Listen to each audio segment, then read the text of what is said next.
بسم اللہ الرحمن الرحیم يا أيها الذين آمنوا اتقوا الله وقولوا قولا سديدا يصلح لكم أعمالكم ويغفر لكم ذنوبكم ومن يطع الله ورسوله فقد فاز فوزا عظيما۔ تمام قسم کی تعریف، حمد و ثنا، کبریائی و بڑائی، عز و شرف اسی اللہ رب العالمین کے لیے لائق اور زیبا ہے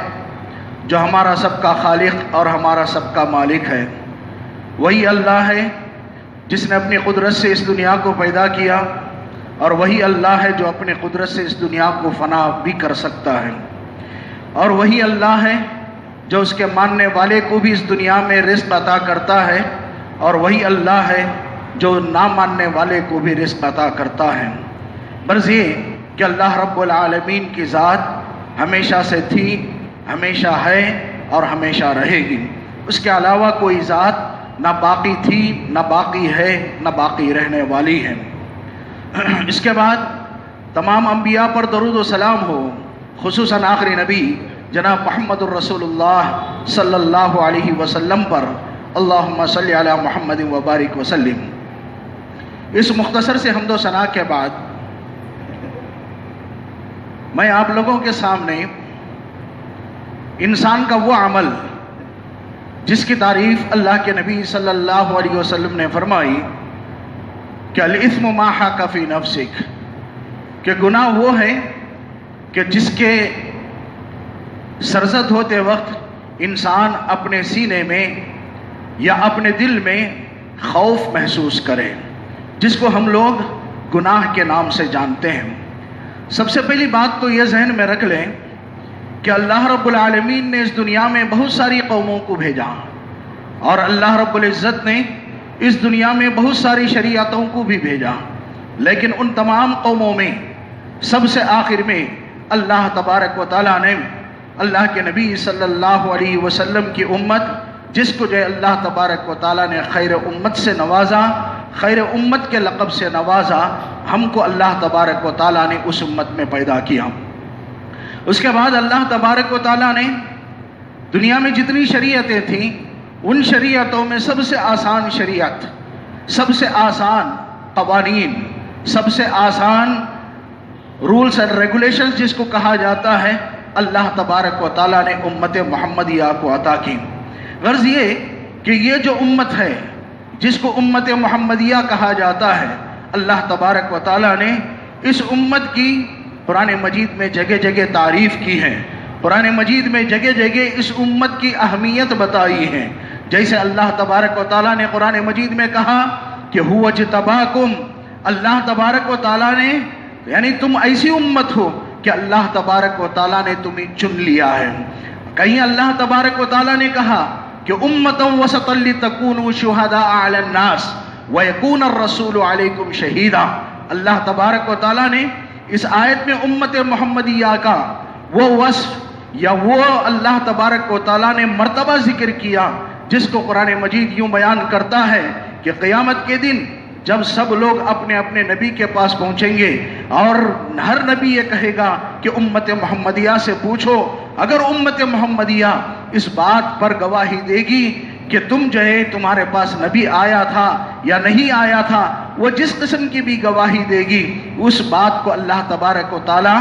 مان لیں گے۔ تو غرض یہ کہ اللہ تبارک و تعالیٰ نے قرآن مجید میں امت وسط کہا، اور پھر اس کے بعد کہا کہ جب لوگ امت محمدیہ کے پاس آئیں گے، جب لوگ امت محمدیہ کے پاس پہنچیں گے اور ان سے کہیں گے کہ کیا آپ کو اس بات کا علم ہے کہ ہمارے پاس نبی آئے تھے یا نہیں آئے تھے، تو امت محمدیہ یہ اعلان کرتے ہوئے کہے گی کہ ہاں کیوں نہیں، تمہارے پاس نبی آیا تھا، تمہارے پاس ڈرانے والا آیا تھا، تمہارے پاس اللہ تبارک و تعالیٰ کی آیتوں کو سنانے والا تمہارے پاس آیا تھا۔ وہ لوگ کہیں گے کہ ما جاءتنا، ہمارے پاس کوئی نبی نہیں آیا۔ تب جو ہے لوگ کہیں گے امت محمدیہ سے کہ ہم نے اپنی قرآن مجید میں پڑھا ہے، ہم نے اپنے نبی سے یہ فرمان سنا ہے کہ پہلی امتیں اس دنیا میں آئی تھیں، اس سے پہلے کی امتوں کے پاس اللہ تبارک و تعالیٰ نے اپنے نبیوں کو، اپنے رسولوں کو اور اپنے پیغمبروں کو بھیجا تھا، لہٰذا ہم اس بات پر گواہی دیتے ہیں اے اللہ کہ تو نے ان لوگوں کے پاس نبی بنا کر بھیجا تھا۔ کہ نوح علیہ السلام کے تعلق سے کہیں گے، اسی طریقے سے ابراہیم علیہ السلام کے تعلق سے کہیں گے اور دوسرے انبیاء کے تعلق سے کہیں گے۔ تو غرض یہ کہ ہم وہ امت ہیں جس کا مرتبہ، جس کی پوزیشن، جس کا مقام سب سے اونچا ہے، جس کا مقام اور مرتبہ سب سے اونچا ہے، تمام امتوں میں سب سے اعلیٰ درجے کی یہ امت ہے۔ اب اس امت کے لیے اللہ تبارک و تعالیٰ نے بہت ساری آسانیاں بھی پیدا کی، جیسے انسان کے تعلق سے امت محمدیہ کے تعلق سے کہا گیا کہ انسان جب اس دنیا میں آتا ہے، اللہ تبارک و تعالیٰ نے کہا کہ ہم نے انسان کو پیدا کیا، پیدا کرنے کا صرف ایک ہی مقصد ہے، وہ مقصد یہ ہے کہ میں تم کو آزمانا چاہتا ہوں، میں لوگوں کو آزمانا چاہتا ہوں کہ عمل کے اعتبار سے کون اچھا ہے اور عمل کے اعتبار سے کون خراب ہے۔ اگر تم عمل کے اعتبار سے اچھے ہو تو اس کا مطلب یہ ہو گیا کہ اللہ تبارک و تعالیٰ کا وہ فرمان جس میں اللہ تبارک و تعالیٰ کہتے ہیں کہ مَن یُطِعِ اللَّهَ وَرَسُولَهُ فَقَدْ فَازَ فَوْزًا عَظِیمًا، جو آدمی اللہ کی اور اس کے رسول کی اطاعت کرتا ہے تو گویا وہ آدمی بہت بڑی کامیابی حاصل کر لیا۔ اگر کوئی بندہ ناشکراپن یا ناشکری کرتا ہے یا اللہ تبارک و تعالیٰ کی نافرمانی کرتے ہوئے زندگی گزارتا ہے تو اللہ تبارک و تعالیٰ نے اس کے تعلق سے بھی کہا کہ وَمَن يَعْصِ اللَّهَ وَرَسُولَهُ فَقَدْ ضَلَّ ضَلَالًا مُبِينًا، اللہ تعالیٰ نے کہا کہ جو بندہ یا جو بندی اللہ کے اور اس کے رسول کے حکموں کی نافرمانی کرتے ہوئے زندگی گزارتے ہیں، اللہ تعالیٰ نے کہا کہ ایسے لوگ گمراہ ہوں گے، ایسے لوگ گمراہ ہیں اور ایسے لوگ جہنم کے گڑھے میں جانے والے ہیں۔ تو غرض یہ کہ ہمارا جو عمل ہے یہ عمل دونوں طریقے کا ہے، اچھا بھی ہے اور برا بھی ہے۔ اب یہاں پر برا عمل کرنے والا اچھے کے تعلق سے تو ہم لوگ بار بار سنتے ہیں کہ آمنوا وعملوا الصالحات، کہ ایمان لاؤ، نیک عمل کرو، اللہ تبارک و تعالیٰ کی جنتیں تم کو ملیں گی، جنت الفردوس میں تمہارا مقام ہوگا اور اعلیٰ علیین میں تمہارا مقام ہوگا اور بڑے بڑی جنتوں میں تمہارا مقام ہوگا۔ لیکن اس کے تعلق سے، جس کے تعلق سے عام طور پر اکا دکا طور پر بتایا جاتا ہے، لیکن یہاں پر جو جملہ طور پر میں آپ کے سامنے رکھوں گا کہ انسان جو عمل کرتا ہے جس کو گناہ کہتے ہیں، گناہ کرنے والا اپنے طور پر یہ سمجھتا ہے کہ اس گناہ کا اثر مجھ پر ہوگا، اس گناہ کا اثر مجھ پر ہوگا، چاہے وہ انفرادی طور پر کرے، چاہے وہ لوگوں کے درمیان کرے، چاہے وہ جو ہے چھپ کر کرے، چاہے وہ کسی جنگل میں جا کر کرے یا کسی پہاڑ کی چوٹی پر چڑھ کر کرے۔ غرض یہ کہ گناہ کرنے والا اپنے طور پر یہ سمجھتا ہے کہ میں یہ جو گناہ کا کام کر رہا ہوں، اس گناہ کی مصیبت صرف مجھ پر آئے گی۔ اگر وہ انسان ایسا سوچتا ہے تو وہ انسان غلط فہمی میں مبتلا ہے، اس کے اوپر تو آئے گی ہی آئے گی مصیبت، لیکن اس کے ساتھ ساتھ پوری قوم پر بھی آئے گی، اس کے ساتھ ساتھ پوری بستی پر وہ نحوست آئے گی، پوری بستی پر اس کے خطرناک نتائج ظاہر ہوں گے۔ اللہ تبارک و تعالیٰ نے قرآن مجید میں جگہ جگہ اس کی طرف اشارہ کیا اور جگہ جگہ اشارہ کر کے اللہ تبارک و تعالیٰ نے کہا کہ دیکھو تم جو گناہ کا کام کرتے ہو اس سے تمہاری زندگی میں بہت سارے نقصانات ہوں گے،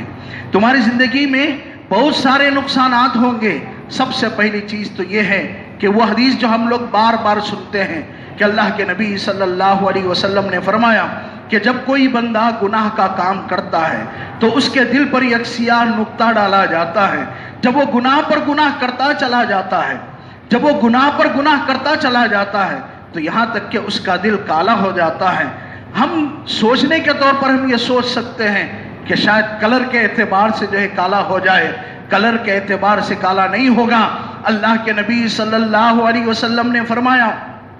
کہ یہ جب کالا ہو جاتا ہے تو اس کے اندر اچھے اور برے کی تمیز نہیں ہوگی، اس کے اندر صحیح اور غلط کی پرکھ نہیں ہوگی، یہ اچھے کو بھی اچھا سمجھے گا، برے کو بھی برا سمجھے گا، برے کو بھی اچھا سمجھے گا۔ اللہ تبارک و تعالیٰ نے اس کی طرف اشارہ کر کر قرآن مجید میں کہا کلا بل ران علی قلوبہم ما کانوا یکسبون، کہ اللہ تبارک و تعالیٰ نے کہا کہ ہرگز نہیں، تمہارے ان کرتوتوں کے بدلے، ان عملوں کے بدلے جو تم تنہائی میں کرتے ہو، جو تم لوگوں کے درمیان کرتے ہو یا پھر کہیں ہٹ کر کرتے ہو، تو ان کرتوتوں کے بدلے تمہارے دل پر زنگ چڑھ گیا ہے۔ اب یہ زنگ اتنا خطرناک ہے کہ جب تک اس کے تعلق سے توبہ نہیں ہوگی، جب تک اس کے تعلق سے استغفار نہیں ہوگا، جب تک اس کے تعلق سے معافی نہیں مانگی جائے گی، اس کا دل صحیح بات ماننے کو تیار نہیں ہوگا۔ تو غرض یہ ہے کہ یہاں پر یہ بات معلوم ہوئی کہ ہمارے دلوں میں جو اچھے اور برے کی تمیز کبھی کبھار پیدا نہیں ہوتی ہے، تو اس کا مطلب یہ ہے کہ ہماری زندگی میں ہم نے گناہ زیادہ کر لیے ہیں اور اچھے کام ہم نے کم کر لیے ہیں۔ اسی تعلق سے اللہ کے نبی صلی اللہ علیہ وسلم نے ایک اور جگہ فرمایا کہ اللہ تبارک و تعالیٰ نے اس بندے کے تعلق سے کہا، جو بندہ دنیا میں گناہ کا کام کرتا ہے، اس کے تعلق سے اللہ تبارک و تعالیٰ نے کہا، اللہ کے نبی صلی اللہ علیہ وسلم نے کہا، ایاک والمعصیہ فإن بالمعصیة حل سخط اللہ عز وجل، اور اللہ تعالیٰ نے کہا کہ وَمَن يُهِنِ اللَّهُ فَمَا لَهُ مِن مُكْرِمٍ۔ ہر انسان چاہتا ہے کہ اس کی عزت ہو، اس کا مقام ہو، اس کا مرتبہ ہو، اس کی ایک پوزیشن ہو، چاہے وہ خاندان میں ہو، چاہے وہ گھر میں ہو، چاہے وہ سوسائٹی میں ہو، چاہے وہ گلی میں ہو، چاہے وہ بستی میں ہو۔ لیکن اللہ تبارک و تعالیٰ نے اور اللہ کے نبی صلی اللہ علیہ وسلم نے فرمایا کہ ایاک والمعصیہ، اے لوگو تم برے کاموں سے بچو، گناہ کے کام کرنے سے بچو۔ کیوں؟ فَإِنَّ بِالْمَعْصِيَةِ حَلَّ سَخَطُ اللَّهِ عَزَّ وَجَلَّ۔ اللہ کے نبی صلی اللہ علیہ وسلم نے فرمایا کہ جب کوئی بندہ گناہ کا کام کرتا ہے تو اللہ تبارک و تعالیٰ کے لیے یہ جائز ہو جاتا ہے کہ اللہ تبارک و تعالیٰ اس بندے سے ناراض ہوتے ہیں، اللہ تبارک و تعالیٰ اس بندے سے ناخوش ہوتے ہیں۔ اللہ تبارک و تعالیٰ جس بندے سے ناخوش ہو جائے، اللہ تبارک و تعالیٰ جس بندے کو ذلیل کر دے، اللہ تبارک و تعالیٰ کی جس کے پاس کوئی قدر نہیں ہے، کوئی قیمت نہیں ہے، اللہ نے کہا وَمَن يُهِنِ اللَّهُ فَمَا لَهُ مِن مُكْرِمٍ۔ اللہ کے پاس جو ذلیل ہو گیا، دنیا کی کوئی طاقت، دنیا کا کوئی انسان، دنیا کی کوئی سوسائٹی، دنیا کی کوئی قوم اس آدمی کو عزت والا نہیں بنا سکتی۔ یہ اللہ تبارک و تعالیٰ کا وعدہ ہے۔ اسی طریقے سے جو آدمی گناہ کا کام کرتا ہے، وہ آدمی اپنے طور پر یہ سمجھتا ہے کہ میں نے بہت اچھا کام کر لیا، میں نے بہت اچھا کام کر لیا، اور اللہ تبارک و تعالیٰ نے اس کی طرف اشارہ کر کے کہا کہ وَمَن يَعْشُ عَن ذِكْرِ الرَّحْمَٰنِ نُقَيِّضْ لَهُ شَيْطَانًا فَهُوَ لَهُ قَرِينٌ وَإِنَّهُمْ لَيَصُدُّونَهُمْ عَنِ السَّبِيلِ وَيَحْسَبُونَ أَنَّهُمْ مُهْتَدُونَ۔ اللہ تبارک و تعالیٰ کہتے ہیں اس بندے کے بارے میں جو بندہ اللہ کی اور اس کے رسول کی نافرمانی کرتے ہوئے زندگی گزارتا ہے، اللہ تبارک و تعالیٰ کہتے ہیں کہ یاد رکھو اے نافرمانو، تمہاری زندگی میں تنگ کر دوں گا۔ وَمَن يَعْشُ عَن ذِكْرِ الرَّحْمَٰنِ، جو بندہ رحمان کے ذکر سے غافل ہو جائے، جو بندہ اللہ اور اس کے رسول کی اطاعت سے اپنے منہ موڑ لے، جو بندہ اور اللہ اور اس کے رسول کے احکام کو پیچھے چھوڑ کر اپنی مرضی کے مطابق زندگی گزارے، اس بندے کے تعلق سے اللہ نے کہا نقیض لہو شیطانا۔ پہلے تو اللہ تعالیٰ نے کہا کہ نقیض لہو شیطانا، پہلے تو اللہ نے کہا فَإِنَّ لَهُ مَعِيشَةً ضَنْكًا، پہلے تو میں اس کی زندگی تنگ کر دوں گا، اتنی تنگ کر دوں گا کہ وہ اپنے لیے اس دنیا کو بوجھ سمجھے گا، وہ اپنے آپ کو بوجھ سمجھے گا اس دنیا کے لیے۔ صرف اتنا ہی نہیں، آگے اللہ تبارک و تعالیٰ کہتے ہیں کہ نقیض لہو شیطانا فہو لہو قرین، اور میں اس کا ساتھی، میں اس کا دوست کس کو بناؤں گا؟ کسی نیک انسان کو نہیں، کسی پاک اور صالح بندے کو نہیں، بلکہ میں اس شیطان کو اس کا دوست بناؤں گا۔ وَإِنَّهُمْ لَيَصُدُّونَهُمْ عَنِ السَّبِيلِ، اور وہ کیا کرے گا؟ جب وہ دوست بنے گا، کرے گا کیا؟ دوست بنے گا تو وہ آپ کو اچھے کاموں کے کرنے سے روکے گا۔ لَيَصُدُّونَهُمْ عَنِ السَّبِيلِ وَيَحْسَبُونَ أَنَّهُمْ مُهْتَدُونَ، اور آپ کے دماغ میں یہ بات پیدا کرے گا، آپ کے دماغ میں یعنی ہمارے دماغ میں یہ بات پیدا کرے گا کہ تم جو کر رہے ہو بالکل صحیح ہے، تم جو غلط کر رہے ہو یہ بالکل صحیح ہے۔ تو اس کا مطلب یہ ہوا کہ اللہ تبارک و تعالیٰ نے کہا کہ گناہ انسان کی زندگی کو تنگ کر دیتا ہے، اور پھر اس کے بعد گناہ سے اللہ تبارک و تعالیٰ نے کہا کہ وہ انسان جو اپنے لیے زندگی گزارتا ہے، وہ انسان جو اپنی زندگی کو بچانے کے لیے پوری ایڑی چوٹی کا زور لگا دیتا ہے، اپنی جان کو بچانے، اپنے خاندان کو بچانے، اپنی سوسائٹی اور اپنے محلے، اپنی بستی کو بچانے کے لیے جان توڑ کوشش کرتا ہے، لیکن یہ ذہن سے وہ نکل جاتا ہے، اس کے ذہن سے، کہ وہ اللہ کی نافرمانی کرتے ہوئے یہ سب کوششیں کر رہا ہے۔ اللہ نے کہا کہ اگر وہ ایسا ہے تو یاد رکھیے وَلَا تَكُونُوا كَالَّذِينَ نَسُوا اللَّهَ فَأَنسَاهُمْ أَنفُسَهُمْ أُولَٰئِكَ هُمُ الْفَاسِقُونَ۔ اللہ تبارک و تعالیٰ نے کہا کہ تم ان لوگوں کی طرح مت ہو جاؤ جنہوں نے اللہ کو بھلا دیا، تو بدلے میں کیا ملا؟ فَأَنسَاهُمْ أَنفُسَهُمْ، اللہ تبارک و تعالیٰ ان کو اپنی ذات کے بارے میں بھلا دیا۔ مثال کے طور پر اگر میں اللہ کو بھلا دوں، اللہ تبارک و تعالیٰ میرے دل اور دماغ سے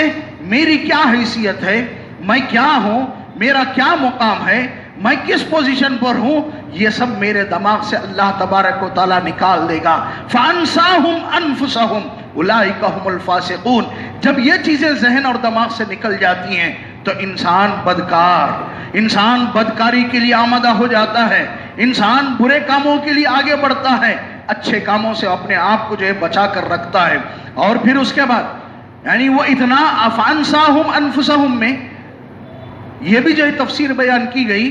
کہ اللہ تبارک و تعالیٰ اس کو ایسا بنا دیں گے کہ اس کی آنکھیں اچھی بات دیکھنے کو راضی نہیں ہوں گی، اس کے کان اچھی بات سننے کو تیار نہیں ہوں گے، اس کی عقل اچھی بات سمجھنے کو تیار نہیں ہوگی۔ غرض یہ کہ پوری کی پوری دنیا اس کے لیے ایک قید خانے کی شکل بن جائے گی۔ اور پھر اس کے بعد انسان کی یہ جو کوشش ہے، 50 سال، 60 سال، 70 سال، ہر آدمی کی یہی کوشش ہے کہ ذرا سکون ملے، آرام ملے، چین ملے، سکون ملے، اطمینان حاصل ہو، دنیا کی دوڑ دھوپ، دنیا کی یہ جو پریشانیاں ہیں اس سے اپنے آپ کو بچا کر رکھیں۔ تو اللہ تبارک و تعالیٰ نے کہا، اللہ تبارک و تعالیٰ نے کہا کہ یاد رکھو یہ کسی مارکیٹ میں ملنے والی چیز نہیں ہے، یاد رکھو یہ کسی ڈاکٹر کے پاس یا کسی آفس میں یا کسی انجینئر کے پاس ملنے والی چیز نہیں ہے، یہ اللہ کے دربار میں ملنے والی چیز ہے۔ اللہ تبارک و تعالیٰ نے کہا کہ کہ جب تم اللہ کے دربار میں پہنچو گے، اللہ کو پکارو گے، اللہ تبارک و تعالیٰ کے سامنے تم گڑ گڑاؤ گے، چین مانگو گے، سکون مانگو گے، آرام مانگو گے، اور اپنے آپ کو غلط کاموں سے بچا کر رکھو گے، تو خود بخود انسان کی زندگی میں چین اور سکون پیدا ہو جائے گا۔ اور پھر اس کے بعد آگے بڑھیے، اللہ تبارک و تعالیٰ نے کہا کہ یاد رکھیے گناہ کے بہت سارے نقصانات ہیں، ان نقصانوں میں سے ایک نقصان یہ ہے کہ اللہ کی جو دی ہوئی نعمت ہمارے پاس ہے، مثال کے طور پر آنکھ ہے جس سے ہم دیکھ سکتے ہیں، مثال کے طور پر کان ہے جس سے ہم سن سکتے ہیں، مثال کے طور پر زبان ہے جس سے ہم بات کر سکتے ہیں، جتنے بھی ہمارے یعنی چاہے وہ جسم کی شکل میں ہوں، چاہے وہ جسمانی اعضاء کی شکل میں ہوں یا استعمال کرنے والی چیزوں کی شکل میں ہوں، یاد رکھیے گناہوں کے بدلے میں اللہ تبارک و تعالیٰ یہ آسانیاں، یہ آرام، یہ سکون، یہ جو بھی اللہ کی طرف سے نعمت ملی ہے، یہ نعمت اللہ تبارک و تعالیٰ چھین لیں گے۔ اللہ تبارک و تعالیٰ ان نعمتوں کو چھیننے پر بھی قادر ہے، جیسے دینے پر وہ قادر ہے ویسے ہی چھیننے پر بھی قادر ہے۔ سب کو معلوم ہے کہ آدم علیہ السلام اور حوا علیہ السلام دونوں جنت میں تھے، دونوں جنت میں تھے۔ اللہ تبارک و تعالیٰ نے دونوں سے کہا یا آدم اسکن انت وزوجک الجنہ وَكُلَا مِنْهَا رَغَدًا حَيْثُ شِئْتُمَا وَلَا تَقْرَبَا هَذِهِ الشَّجَرَةَ فَتَكُونَا مِنَ الظَّالِمِينَ۔ اللہ تبارک و تعالیٰ نے آدم علیہ السلام اور حوا علیہ السلام سے کہا کہ تم جنت میں رہو، کھاؤ پیو، اطمینان کے ساتھ زندگی گزارو، لیکن یاد رکھو اس درخت کے قریب مت جانا۔ لیکن ہوا کیا؟ خطا ہو گئی، تو وہ نعمت جو جنت کی شکل میں آدم علیہ السلام اور حوا علیہ السلام کو ملی تھی، وہ نعمت اللہ تبارک و تعالیٰ ان سے چھین لیا۔ دنیا میں اللہ تبارک و تعالیٰ نے ان کو بھیج دیا۔ اور پھر اس کے بعد آگے آئیے، ان گناہوں کے بدلے ہمارے گھروں میں، ہماری عمر میں، ہمارے علم میں، ہمارے رزق میں، ہمارے گھر میں، گھر والوں میں، حتیٰ کہ خاندان میں، سوسائٹی میں گناہوں کی وجہ سے برکت چھین لی جاتی ہے، برکت اٹھا لی جاتی ہے۔ اللہ تبارک و تعالیٰ نے اس تعلق سے کہا، حضرت عمر فاروق رضی اللہ تعالیٰ عنہ کا قول ہے کہ حضرت عمر فاروق رضی اللہ تعالیٰ عنہ نے اللہ کے نبی صلی اللہ علیہ وسلم سے کہا کہ اللہ کے نبی صلی اللہ علیہ وسلم، برکت چھن جانے کا کیا مطلب ہے؟ برکت کے ختم ہو جانے کا کیا مطلب ہے؟ اللہ کے نبی صلی اللہ علیہ وسلم نے فرمایا کہ انسان جتنے میں کھاتا اور پیتا تھا، جتنے میں انسان کھاتا اور پیتا ہے، جتنے میں انسان آسانی کے ساتھ زندگی گزارتا ہے، اس پر وہ آسانیاں ختم کر دی جائیں گی۔ وہ آسانیاں ختم کرنا ہی برکت کا اٹھا لینا ہے۔ اس کے بعد اور آگے آئیے، اللہ کے نبی صلی اللہ علیہ وسلم نے فرمایا کہ اذا لم تستحی فاصنع ما شئت۔ انسان گنہگار جب گناہ کرتا ہے، ایک کے بعد ایک گناہ کرتے ہوئے آگے بڑھتا ہے، ایک کے بعد ایک گناہ کرتا ہے، پہلے تو چھوٹا کرے گا، پھر اس کے بعد ذرا بڑا کرے گا، پھر اس کے بعد اور بڑا کرے گا، یہاں تک کہ کھلم کھلا گناہ کرنا شروع کر دے گا۔ نتیجہ کیا ہوگا؟ اللہ کے نبی صلی اللہ علیہ وسلم نے فرمایا کہ جب کوئی انسان کھلم کھلا گناہ کرتا ہے، جب کوئی انسان لوگوں سے ڈر کر، اللہ سے ڈر کر، لوگوں سے ڈر کر یا لوگوں سے شرم کے مارے کہیں اکیلے میں گناہ کرنے کے بجائے کھلم کھلا لوگوں کے درمیان اگر کوئی آدمی گناہ کرتا ہے، اللہ کے نبی صلی اللہ علیہ وسلم نے فرمایا کہ اذا لم تستحی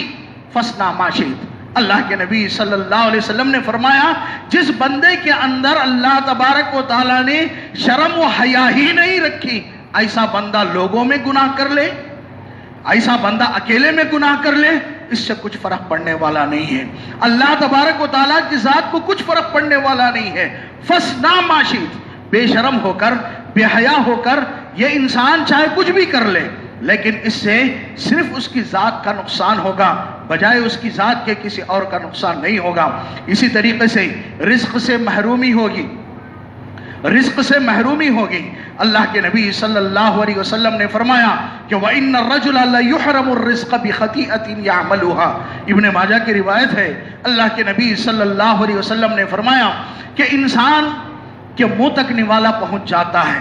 انسان کے گھر تک رزق پہنچ جاتا ہے، لیکن اس کی ایک چھوٹی سی غلطی کی وجہ سے، اس کی ایک چھوٹی سی خطا کی وجہ سے وہ رزق وہاں سے نکل جاتا ہے، وہ رزق وہاں سے چلا جاتا ہے۔ کاروبار کرنے والوں کو اس کا صحیح اندازہ ہے، نوکری کرنے والوں کو بھی اس کا صحیح اندازہ ہے، چھوٹی موٹی یا جو ہے کچھ بھی کر رہے ہیں تو ہر ایک انسان کو اس بات کا بالکل اندازہ ہے کہ بونس ملنا تھا، سینکشن ہو گیا، فلاں ہو گیا، فلاں ہو گیا، آتے آتے رک گیا۔ کاروبار آج جو ہے صبح میں 20,000 کا کاروبار ہونا تھا، پولیس والے آ گئے، کاروبار بند ہو گیا۔ شام میں جو ہے 10,000 روپے کا کاروبار ہونا تھا، لیکن یہاں پر یہ ایک بات ذہن میں رکھ لیں کہ یہ کسی کے آنے اور کسی کے جانے سے یہ کام ہونے والا نہیں ہے، یہ انسان کے اپنے عمل سے ہوتا ہے،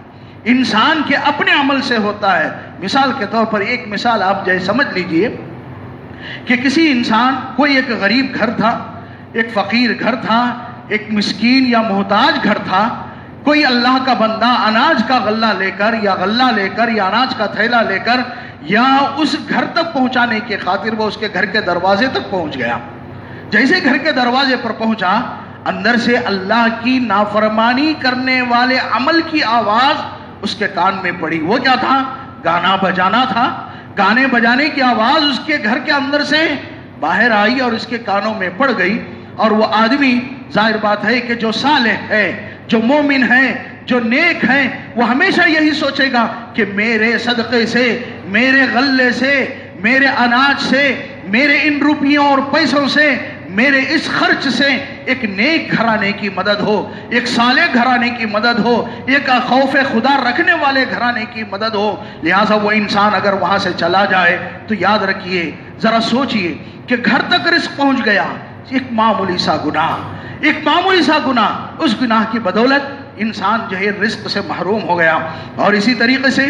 آدمی علم سے بھی محروم ہو جاتا ہے۔ وہ واقعہ مشہور ہے، آپ نے بار بار سنا ہے، امام شافعی رحمۃ اللہ علیہ کا واقعہ کہ امام شافعی رحمۃ اللہ علیہ وکیع رحمہ اللہ کے پاس آپ نے کیا کیا؟ حافظے کی کمی کی شکایت کی، میموری کے لاس ہونے کی آپ نے شکایت کی، تو آپ نے کیا کہا؟ اے امام اے شافعی، یاد رکھو یہ اللہ تعالیٰ کا نور ہے. اللہ تعالیٰ کا نور ایسے سینوں میں محفوظ نہیں ہوتا جس میں اللہ کی نافرمانی پیدا ہوتی ہے، جس میں اللہ کی نافرمانی ہوتی ہے. اسی طریقے سے مشکلات اور مسائل، تکالیفیں، مصیبتیں، یہ سب انسان کے اپنے گناہوں کی بدولت ہے. اللہ تبارک و تعالیٰ نے کہا کہ ما اصابکم من مصیبت فبما کسبت ایدیکم ویعفو عن کثیر. اسی طریقے سے اللہ تبارک و تعالیٰ ہر گنہگار کو اس کے آسان سے آسان کام کو بھی مشکل بنا دیتا ہے. آسانی سے ہونے والا کام ہے لیکن اس کے گناہوں کی بدولت اللہ تبارک و تعالیٰ اس کام میں مشکلیں پیدا کر دیتے ہیں. اس کام کو آسانی سے کرنے کے بجائے ایک آدمی بڑی مشکل سے اس کام کو پورا کرتا ہے. تو اس کا مطلب یہ ہوا کہ انسان جو گنہگار ہے، جو گناہ کرتا ہے، تو اس کا مطلب یہ ہوا کہ گنہگار کو دنیا میں کہیں بھی آرام اور سکون کہیں بھی نہیں ہے. اللہ تعالیٰ نے کہا کہ وَمَن يَتَّقِ اللَّهَ يَجْعَل لَّهُ مِنْ أَمْرِهِ يُسْرًا. جو آدمی اللہ سے ڈرتا ہے، اللہ سے خوف کھاتا ہے، اللہ کی پکڑ سے ڈرتا ہے، اللہ کے پاس حساب دیے جانے سے ڈرتا ہے، ایسا آدمی اللہ تبارک و تعالیٰ ایسے آدمی کو ان مصیبتوں سے نکلنے کے راستے بتا دیتا ہے. اور پھر اسی طریقے سے ایک چیز ذہن میں رکھ لیں کہ نیکیوں کو، یعنی سب سے بڑی چیز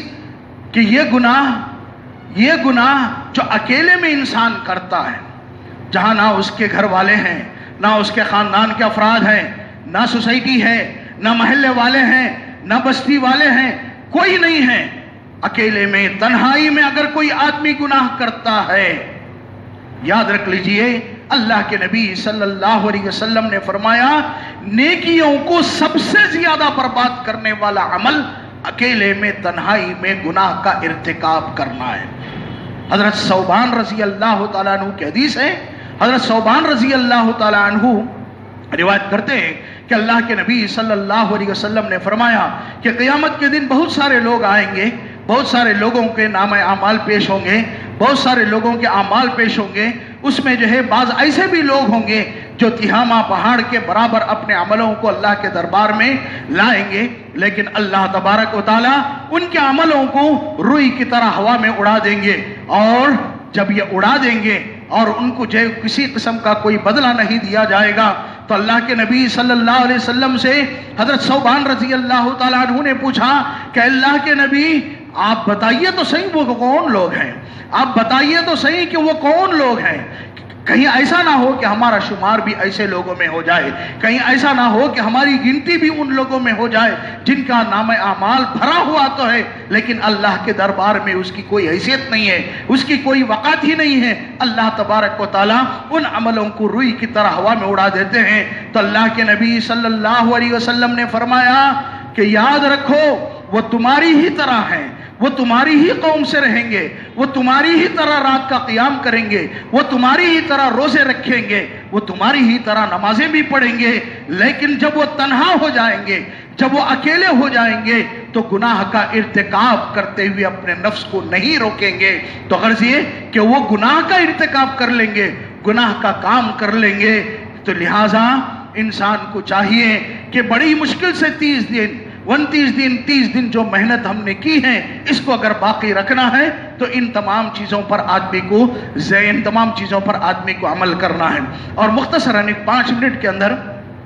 اس کے اجتماعی نقصانات کیا ہوں گے. ایک تو معلوم ہو گیا کہ بھائی فلاں کا گنہگار ہے، فلاں نے گناہ کیا، اس کی سزا اس کو ملنے والی ہے، فلاں نے گناہ کیا، فلاں نے یہ کام کیا، فلاں نے وہ کام کیا، اس کی سزا اس کو ملنے والی ہے. اب اس کا اجتماعی نقصان کیا ہوگا. اللہ کے نبی صلی اللہ علیہ وسلم نے صحابہ کے درمیان ایک حدیث روایت کی، اس میں اللہ کے نبی صلی اللہ علیہ وسلم نے کہا کہ بنی اسرائیل جو قوم ہے اس قوم کو اللہ تبارک و تعالیٰ نے ہلاک و برباد کرنے کا ارادہ کیا. تو اللہ تبارک و تعالیٰ نے حضرت جبرائیل علیہ السلام سے کہا کہ جا کر جو اس قوم کو ہلاک و برباد کر دو. تو حضرت جبرائیل علیہ السلام نے اللہ تبارک و تعالیٰ سے عرض کیا کہ اللہ ان بندوں میں ایک بندہ ایسا ہے جو بڑا متقی ہے، پرہیزگار ہے، فلاں ہے فلاں ہے. تو حضرت جبرائیل علیہ السلام کے جواب پر اللہ تبارک و تعالیٰ نے کہا کہ یہ وہ بندہ ہے جو اپنی آنکھوں کے سامنے گناہ دیکھتا تھا، گناہ کرتا ہوا انسان کو دیکھتا تھا لیکن وہ اس کو روکتا نہیں تھا۔ یہ وہ لوگ ہیں جو آج گناہ کا کام کرتے ہوئے دیکھتے ہیں لیکن روکتے نہیں ہیں، جب دوسرا دن ہوتا ہے تو پھر اس کے ساتھ وہی ہنسی، وہی مذاق، اسی کے ساتھ اٹھنا، اسی کے ساتھ بیٹھنا، اسی کے ساتھ وہ کام کرنا جو وہ کام کرتا ہے۔ تو یاد رکھیے، تو اللہ تبارک و تعالیٰ نے کہا کہ اس کے نہ ٹوکنے، اس کے نہ روکنے کے سبب یہ بھی ان لوگوں میں شامل ہو گیا، لہٰذا اس کو بھی ختم کر دیا جائے۔ تو غرض یہ کہ اجتماعی بہت سارے نقصانات ہیں، مختصراً میں آپ کے سامنے دو تین چیزیں آپ کے سامنے رکھ دیتا ہوں۔ اللہ تبارک و تعالیٰ نے سورہ روم کے اندر فرمایا کہ ظہر الفساد فی البر والبحر بما کسبت ایدی الناس لیذیقہم بعض الذی عملوا لعلہم یرجعون۔ انسان دنیا میں جو زمین پر یا سمندر میں، چاہے وہ تری ہو یا بری جگہوں پر ہو، خشکی میں ہو، جہاں بھی انسان فساد، جہاں بھی انسان نقصان، جہاں بھی انسان اللہ تبارک و تعالیٰ کے عذابوں کو دیکھتا ہے، تو اس کا مطلب ہرگز یہ نہیں کہ اللہ تبارک و تعالیٰ فلاں قوم پر ظالم ہے، نعوذ باللہ، اللہ تبارک و تعالیٰ نے فلاں قوم کو زبردستی پکڑ لیا، نعوذ باللہ، ایسا نہیں ہے۔ اللہ نے کہا کہ بما کسبت ایدی، ان لوگوں نے جو کام کیے ہیں ان کاموں کی بدولت اللہ تبارک و تعالیٰ نے ان پر مصیبت ڈال دی ہے۔ جیسے کام ویسی مصیبت، جتنے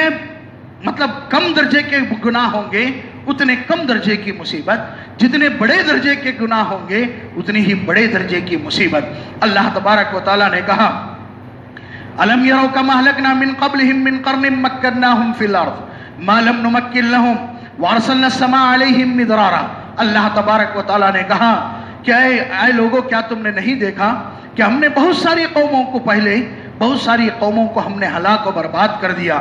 حالانکہ طاقت کے اعتبار سے وہ تم سے زیادہ اچھے تھے، طاقت کے اعتبار سے تم سے زیادہ طاقتور تھے، اور مالی اعتبار سے تم سے زیادہ اچھے تھے، لیکن ہم نے اور پھر ساتھ ہی ساتھ وارسلنا علیہ السماء وارسلنا علیہ مدرارا، اور ہم نے ان پر پے در پے بارشوں کو بھی نازل کیا تاکہ فصل اگے، تاکہ فصل جو ہے اگنے کے بعد لوگ جو ہے اس کو استعمال کریں، استعمال کر کر اپنی زندگی گزاریں۔ لیکن ان لوگوں نے آخر میں چل کر ان لوگوں نے کیا کیا؟ اللہ کی نافرمانی کی، اللہ کی نعمتوں کو جھٹلایا، اللہ کی نعمتوں سے انکار کیا، اور جو نعمت ان کو ملی، چاہے وہ بارش کے برسنے کے بعد کی شکل میں ہو یا کسی اور شکل میں ہو، اللہ تبارک و تعالیٰ کی ان نعمتوں کو پانے کے بعد انہوں نے ناشکری کی، اللہ تبارک و تعالیٰ نے ان کو جو ہے دنیا سے ہی ختم کر دیا۔ اور پھر آگے اللہ نے کہا فَكُلًّا أَخَذْنَا بِذَنبِهِ فَمِنْهُمْ مَنْ أَرْسَلْنَا عَلَيْهِ حَاصِبًا وَمِنْهُمْ مَنْ أَخَذَتْهُ الصَّيْحَةُ وَمِنْهُمْ مَنْ خَسَفْنَا بِهِ الْأَرْضَ۔ اللہ تبارک و تعالیٰ نے کہا کہ دنیا میں مختلف قسم کی قومیں آئیں، ان کے گناہ مختلف تھے، جیسے گناہ تھا ویسے ہی ہم نے ان کے ساتھ برتاؤ بھی کیا۔ اللہ نے کہا کہ بہت ساری ایسے قومیں تھیں، ہم نے ان کو زمین میں دھسا دیا، فَكُلًّا أَخَذْنَا بِذَنبِهِ، ہم نے ان کو ان کے گناہوں کے بدلے میں پکڑا، ہم نے اپنی طرف سے نہیں پکڑا، ان کے گناہوں کے بدلے میں ہم نے پکڑا۔ اور پھر اس کے بعد آگے اللہ نے کہا فَمِنْهُمْ مَنْ أَرْسَلْنَا عَلَيْهِ حَاصِبًا، بعض لوگوں پر ہم نے، بعض قوموں پر ہم نے آسمان سے پتھروں کی بارش برسا دی، وَمِنْهُمْ مَنْ أَخَذَتْهُ الصَّيْحَةُ، بعض لوگوں کو ہم نے چیخ کے ذریعے ختم کر دیا، وَمِنْهُمْ مَنْ خَسَفْنَا بِهِ الْأَرْضَ، اور بعض لوگوں کو ہم نے زمین میں دھسا دیا، جیسے ان کا گناہ تھا اس طریقے سے ہم نے ان کو پکڑ لیا۔ غرض یہ کہ گناہ کرنے والا خوش نہ رہے، گناہ کرنے والا ہمیشہ اللہ سے ڈرتا رہے۔ کیوں؟ اس لیے کہ کب ہوگا، کیا ہوگا، کیسے ہوگا یہ کسی کو نہیں معلوم، لیکن گناہ کی سزا انسان کو ضرور بضرور ملے گی۔ اسی طریقے سے نمبر 2 پر دنیا میں جو زلزلے آتے ہیں، دیکھتے ہی دیکھتے بڑی بڑی بلڈنگیں، بڑی بڑی عمارتیں زمین برابر ہو جاتی ہیں، دیکھتے ہی دیکھتے کئی لوگ ختم ہو جاتے ہیں، دیکھتے ہی دیکھتے کئی انسان اپنی جان جو ہے گنوا دیتے ہیں۔ تو یہ کیا مطلب ہے؟ اللہ نے کہا کہ أَفَأَمِنَ الَّذِينَ مَكَرُوا السَّيِّئَاتِ أَن يَخْسِفَ اللَّهُ بِهِمُ الْأَرْضَ أَوْ يَأْخُذَهُمْ فِي تَقَلُّبِهِمْ فَمَا هُمْ بِمُعْجِزِينَ أَوْ يَأْخُذَهُمْ عَلَى تَخَوُّفٍ فَإِنَّ رَبَّكُمْ لَرَءُوفٌ رَحِيمٌ۔ اللہ تعالیٰ نے اس آیت کے اندر تمام انسانیت کو گھیر لیا، تمام انسانیت کو گھیر لیا. اللہ تعالیٰ نے کہا کہ کیا وہ لوگ جو گناہ کرنے کی پلاننگ اپنی طرف سے بناتے ہیں، گناہ کرنے کی پلاننگ اپنی طرف سے بناتے ہیں، ان یخسف اللہ بہم الارض، کیا ان کو کچھ خبر ہے کہ اللہ تبارک و تعالیٰ ان کو زمین میں دھسا دے گا، او یاخذہم فی تقلبہم، اور یا پھر وہ چلتے پھرتے رہیں گے، ایسی صورت میں اللہ کا عذاب ان کو آ کر دبوچ لے گا، او یاخذہم علی تخوف، یا پھر اللہ تبارک و تعالیٰ ان لوگوں کے دلوں میں ڈر، روب، خوف پیدا کر کے ان کو ختم کرے گا. اللہ نے کہا یہاں پر مفسرین نے تقلبہم کی جو تفسیر بیان کی وہ یہ کیا کہ تقلب کا معنی ہے کہ آدمی چلتے پھرتا رہے، نوکری کرنے والا نوکری کرتا رہے، کاروبار کرنے والا کاروبار کرتا رہے، یا پھر سفر کرنے والا سفر کرتا رہے، جو کام میں مصروف ہے وہ اپنے کام میں مصروف رہے، لیکن اگر اللہ کا حکم ہو جائے تو اس کو اسی حال میں پکڑ لیا جائے گا، چاہے وہ کس حال میں بھی رہے. تو غرض یہ کہ فَكُلًّا، اللہ نے کہا کہ ہم نے گنہگاروں کے لیے یہ یعنی اس قسم سے ہم نے عذاب تیار کیے ہیں. اور پھر اس کے بعد جو آخر میں دو چیزیں ہیں جو بہت ہی اہم ہیں، وہ یہ ہیں کہ ہر انسان اپنی زبان سے شکوہ اور شکایت کرتا ہے. ہر انسان، میں بھی آپ کے ساتھ شامل ہوں، میں بھی یہ شکایت کرتا ہوں کہ اللہ تبارک و تعالیٰ نے اب تک ایسی وبا، ایسی مصیبت یا ایسی بیماری دنیا میں نہیں بھیجی جو اب ہمارے درمیان موجود ہے، چاہے وہ خوف کی شکل میں ہو، چاہے وہ بیماری کی شکل میں ہو جس کو کورونا کہا جاتا ہے، چاہے وہ کسی اور چیز کی شکل میں ہو. یاد رکھیے اللہ کے نبی صلی اللہ علیہ وسلم نے آج سے 1415 سال 1420 سال 22 سال پہلے اللہ کے نبی صلی اللہ علیہ وسلم نے فرمایا کہ لم تظہر الفاحشۃ فی قوم قط حتى يعلنوا بها الا فشا فيهم الطاعون والاوجاع التي لم تكن مضت في اسلافهم الذين مضوا. اللہ کے نبی صلی اللہ علیہ وسلم نے فرمایا جب کسی قوم میں حد سے زیادہ اللہ کی ناشکری، جب حد سے زیادہ بدکاری، جب حد سے زیادہ اللہ تبارک و تعالیٰ کو غصہ دلانے والے کام جب دنیا میں حد سے زیادہ ہوتے ہیں تو حتیٰ یعلنوا بہا، چھپا چھپا کر جو کرتے تھے وہ کرتے تھے، لیکن جب کھلم کھلا یہ بیماریاں، کھلم کھلا یہ گناہ جب باہر آتے ہیں تو اللہ کے نبی صلی اللہ علیہ وسلم نے فرمایا کہ فشا فیہم الطاعون، اللہ تبارک و تعالیٰ ان لوگوں پر طاعون کی بیماری کو مسلط کرے گا. یہ ہم نے سن لیا، طاعون سن لیا، ہیضہ سن لیا، اور جو مختلف قسم کی پلیگ سن لیا، مختلف قسم کی بیماریوں کو ہم نے سن لیا. یہاں تک تو بات صحیح ہے، فشا فیہم الطاعون. آگے اللہ کے نبی نے فرمایا والاوجاع التي لم تكن مضت في اسلافهم الذين مضوا. یاد رکھو اگر تمہارے گناہ ایسے ہی رہیں گے تو ایسی بیماریوں کو اللہ تعالیٰ مسلط کرے گا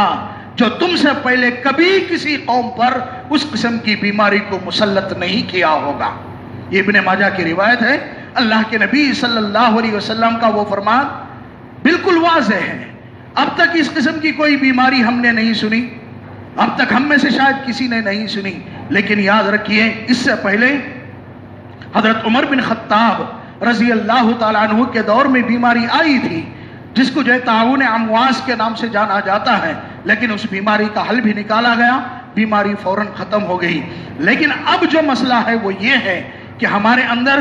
گناہگار کتنے ہیں، ہم میں گناہ کرنے والے کتنے ہیں. اپنے گناہ سے باز آ جائیں، اپنے گناہ کے کاموں سے باز آ جائیں. آپ تو ڈوب رہے ہیں، آپ کے ساتھ آپ کی قوم بھی ڈوب رہی ہے، آپ کے ساتھ آپ کے گھر. آپ سے مراد اس کا مطلب ہرگز یہ نہیں کہ میں بالکل دودھ کا دھلا ہوں، آپ سے مراد میں بھی آپ کے ساتھ شامل ہوں. جب تک ہم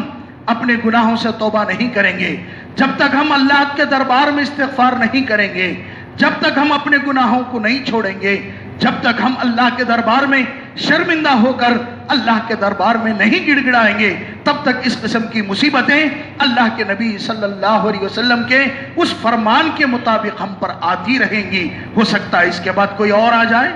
ہو سکتا ہے اس کے بعد کوئی اور آ جائے،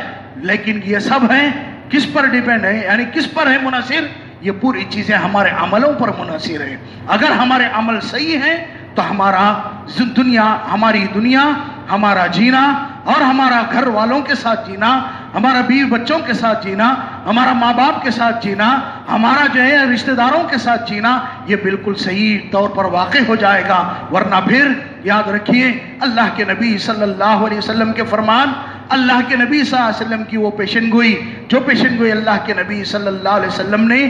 آج سے 1420-21 سال پہلے آپ نے بتا دی، وہ پیشن گوئی سامنے ہے. ابھی بھی وقت ہے، ابھی بھی وقت ہے. ہم اپنے آپ کو بدلیں، ہم اپنے آپ کو بدلیں. 29-30 دن کی ٹریننگ کا ہم پر کوئی اثر نہیں. 20 دن 25 دن یعنی 29-30 دن جو ہم نے رمضان میں گزارے، اس کا کوئی اثر اگر ہماری زندگیوں پر نہ ہو تو پھر بیکار ہے. اللہ تبارک و تعالیٰ سے دعا کیجئے کہ اللہ تبارک و تعالیٰ مجھے اور آپ سب لوگوں کو